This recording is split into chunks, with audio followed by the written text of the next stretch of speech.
Recording by Shobha Anand. Two-Timer by Fredric Brown. Here is a brace of vignettes by the old vignette master, short and sharp, like a hypodermic. Experiment. The first time machine, gentlemen, Professor Johnson proudly informed his two colleagues. True, it is a small-scale experimental model. It will operate only on objects weighing less than 3 pounds 5 ounces and for distances into the past and future of 12 minutes or less. But it works. The small-scale model looked like a small scale, a postage scale, except for 2 dials in the part under the platform.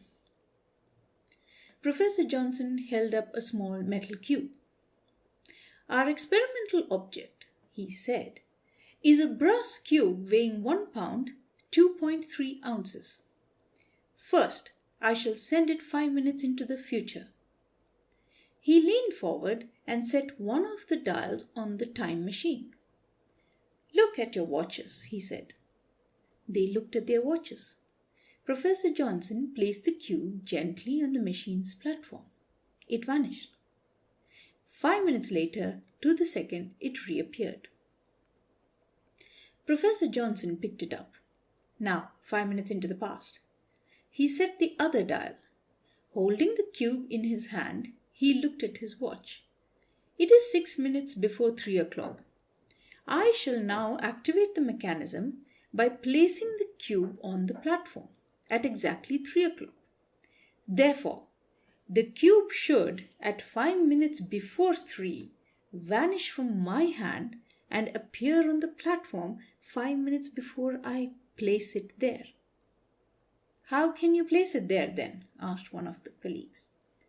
It will, as my hand approaches, vanish from the platform and appear in my hand to be placed there.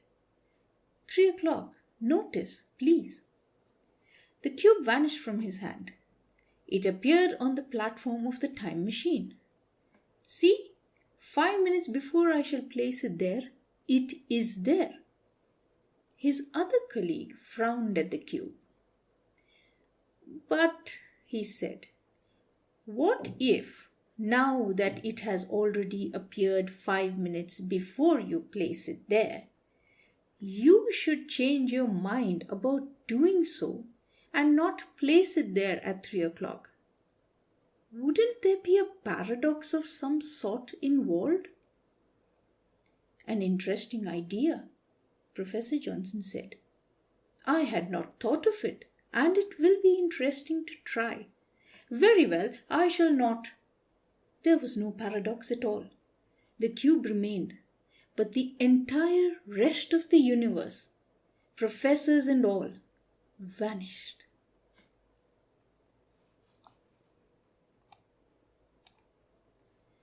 Sentry.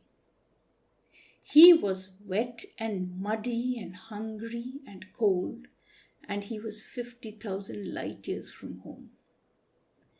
A strange blue sun gave light, and the gravity, twice what he was used to, made every movement difficult. But in tens of thousands of years, this part of war hadn't changed. The flyboys were fine with their sleek spaceships and their fancy weapons. When the chips are down, though, it was still the foot soldier, the infantry that had to take the ground and hold it, foot by bloody foot. Like this damned planet of a star he had never heard of until they landed him there. And now it was sacred ground because the aliens were there too. The aliens, the only other intelligent race in the galaxy. Cruel, hideous, and repulsive monsters. Contact had been made with them near the center of the galaxy, after the slow, difficult colonization of 12,000 planets.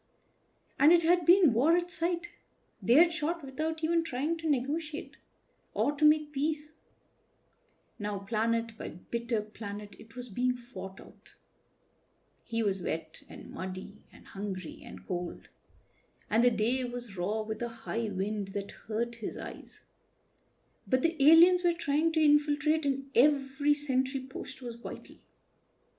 He stayed alert, gun ready, 50,000 light years from home, fighting on a strange world and wondering if he'd ever live to see home again. And then he saw one of them crawling toward him. He drew a bead and fired. The alien made that strange, horrible sound they all make, then lay still. He shuddered at the sound and sight of the alien lying there. One ought to be able to get used to them after a while, but he had never been able to.